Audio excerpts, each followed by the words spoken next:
जय हिंद दोस्तों, हमारे आरएल इन्फॉर्मेशन में आपका बहुत बहुत स्वागत है। अगर दोस्तों अगर पार्ट 1 और 2 अगर ईवीएस का नहीं देखे तो वहाँ पर डिस्क्रिप्शन में लिंक दिया गया है, प्लेलिस्ट का भी लिंक दिया गया है, आप वहाँ जाके देख सकते हैं। दोस्तों हमारे टेलीग्राम चैनल पर अगर अभी तक नहीं जुड़े हैं तो आप वहाँ से पीडीएफ प्राप्त कर सकते हैं। डिस्क्रिप्शन में टेलीग्राम का लिंक दिया गया है, वहाँ जाके आप ज्वाइन कर सकते हो। वहाँ से आप फ्री में जो है निःशुल्क जो पीडीएफ प्राप्त कर सकते हैं। दोस्तों सबसे पहली बात बता दें, ये दिसंबर 2021 में जो एग्जाम हुआ था और जनवरी 2022 तक जो पेपर चला था, इसी का प्रीवियस पेपर है। दोस्तों अगर आपने अभी तक अगर नहीं बनाया है तो जरूर आप देखिए और आपको समझ में आ जाएगा कि किस प्रकार से क्वेश्चन पूछा जाता है, क्या नहीं पूछा जाता है। दोस्तों इसमें से 2 से 3% अवश्य पूछे जाते हैं और क्वेश्चन का पैटर्न पता चल जाता है प्रीवियस पढ़ने से, जो क्या क्वेश्चन का लैंग्वेज है और क्या पैटर्न है। दोस्तों आपके एक पर एक जो है नोट्स हम आपको प्रोवाइड कर देंगे उस ग्रुप के माध्यम से। और दोस्तों प्रत्येक दिन टेस्ट चलेगा हमारे चैनल पर। आप जो है सो निःशुल्क, और आप जो है हमारे चैनल को सब्सक्राइब कीजिए और लाइक कीजिए और शेयर कर दीजिए। दोस्तों क्वेश्चन शुरू करते हैं। दोस्तों 23 नंबर क्वेश्चन कह रहा है, जो भोजन हम खाते हैं उनके शरीर के अंदर क्या होता है। कक्षा 5 के विद्यार्थियों में से निम्न इस पर चर्चा करने के लिए शिक्षक को कहा गया। शिक्षक का क्या उद्देश्य है। दोस्तों अगर जो भोजन हम खाते हैं और उसका शरीर के अंदर क्या होता है, शरीर के अंदर आखिर टीचर कहता जो हम भोजन खाते उसका शरीर के अंदर क्या होता है। कक्षा 5 के छात्र को कहा आप चर्चा कीजिए इस पर, आखिर टीचर का क्या उद्देश्य हो सकता है, ये जानकारी आपको देना है। दोस्तों सबसे पहली बात आपको बता दें, यहाँ पर जो है एक बात ध्यान में रखिए, टीचर का उद्देश्य है विद्यार्थियों के अंतर्बोधीय विचार का अन्वेषण करना। अन्वेषण का मतलब जो है खोज करना। दोस्तों आज आखिर क्या क्या बच्चा इसके बारे में सोच सकता है, आखिर खाने के बाद भोजन जो है इस पर चर्चा करना है, आखिर जो है सो क्या होता है भोजन के अंदर में क्या क्या होता है। तो जरा सोचने की बात है। तो अंतर जो है बोधीय जो विचार का अन्वेषण करना जो विद्यार्थियों का। चलिए दोस्तों ये आंसर ऑप्शन नंबर आपका हो जाएगा 4 नंबर ऑप्शन हो जाएगा। चलिए दोस्तों यहाँ पर आप आते हैं पहला नंबर। उसके बाद दोस्तों यहाँ पे आपको बता दे जो है यहाँ पर भोजन के विषय में पढ़ते हुए सुनीता एक पर्यावरण अध्यापिका की निम्नलिखित में से कौन सी युक्ति छात्रों में अन्वेषण प्रकृति को बढ़ावा देता है। दोस्तों प्रकृति को बढ़ावा दे रहा है तो यहाँ पर क्या हो सकता है ऑप्शन में। तो आपको ऑप्शन में दिया गया है अच्छे स्वास्थ्य बनाए रखने के लिए छात्र को खाए और इसके लिए अनुदेशन। दोस्तों क्या ऑप्शन ये सही हो सकता है, आप जरूर कमेंट बॉक्स में जवाब दीजिए। दोस्तों यहाँ पे 2 नंबर में कह रहा भोजन को विभिन्न स्रोतों का चित्र दिखाएं। जी बिल्कुल, चित्र और ये दोनों नहीं चले, अनुदेशन नहीं चलता है दोस्तों सीटेट में। छात्रों को विभिन्न क्षेत्रों में भोजन पदार्थों के चित्रों का संग्रह करने के लिए कहना। चित्रों का जी नहीं, इनका उसका ये कहना नहीं। दोस्तों छात्रों के परिवार और समुदाय सदस्यों में से भोजन की विविधता की पसंद नापसंद पर चर्चा करने के लिए प्रेरित कर रहा है। दोस्तों यहाँ पर देख रहे हैं विषय पढ़ाते सुनीता एक पर्यावरण अध्यापिका है और यह जो निम्नलिखित में से कौन सी युक्ति छात्रों का अन्वेषण के प्रकृति को बढ़ावा देगा। तो यही जो है अन्वेषण को पता करेगा जो कौन क्या है, उसके परिवार में विविध प्रकार के भोजन है और किसको पसंद और किसको नापसंद है उसकी जानकारी देगा। चलिए दोस्तों क्वेश्चन नंबर हम चलते हैं।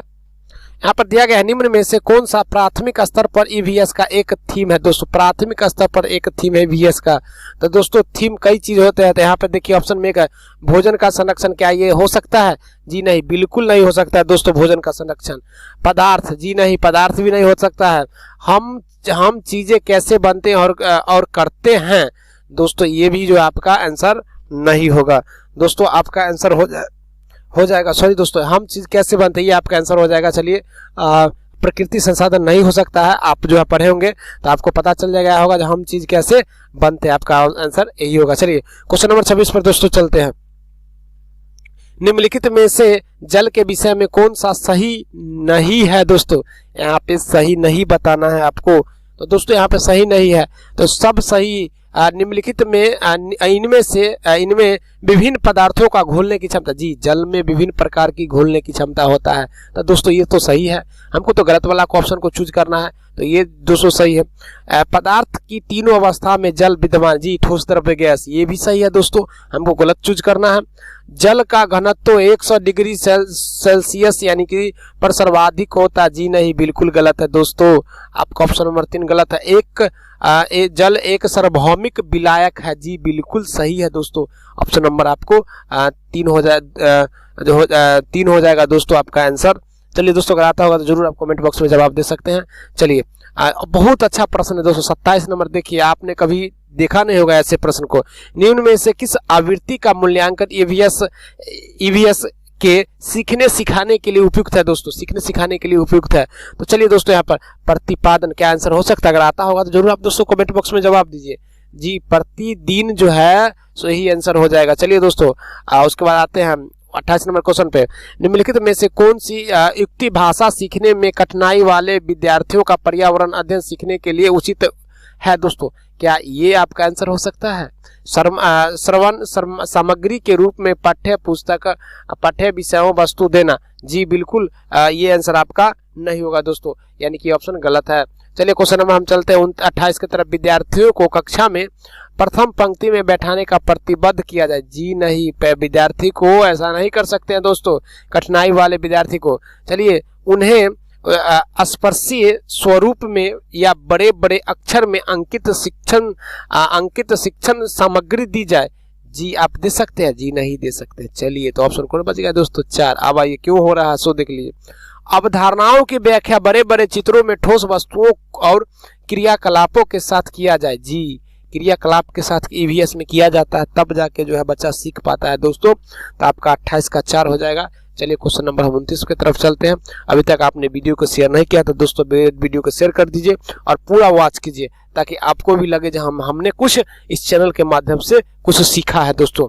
चलिए दोस्तों, क्वेश्चन नंबर 29 पे चलते हैं। अगर आपको सीटेट पास करना है तो दोस्तों देखना ही पड़ेगा, या हमारे चैनल हो या किसी के चैनल पर आपको पढ़ना ही पड़ेगा। चलिए दोस्तों, जल में वस्तु की घुलनशील का अवलोकन करने के एक क्रियाकलाप ईवीएस की अध्यापिका मीरा अपने छात्रों से चीनी, नमक और नींबू का रस, हल्दी, आटा आदि लाने के लिए कहती है। ये सब चीज कहता है छात्र को लाने के लिए। छात्रों से यह सब चीज लेकर आने के लिए कहने का सर्वोत्तम कारण क्या है दोस्तों? क्या है, क्यों कहा गया जब आप आटा, चावल, ये सब, हल्दी और नींबू का रस लेके आइए? तो आइए दोस्तों हम देखते हैं। प्राइमरी स्कूल में कोई प्रयोगशाला अथवा सामान उपलब्ध नहीं होता, इसके लिए कहा गया है। जी नहीं दोस्तों, बिल्कुल ये जो है आपका गलत है, ये नहीं कहा गया है। चलिए क्वेश्चन नंबर ऑप्शन नंबर हम 2 पे चलते हैं दोस्तों। कहा गया है छात्रों को सीखने की क्रिया में परिवारों को शामिल करने की आवश्यकता है।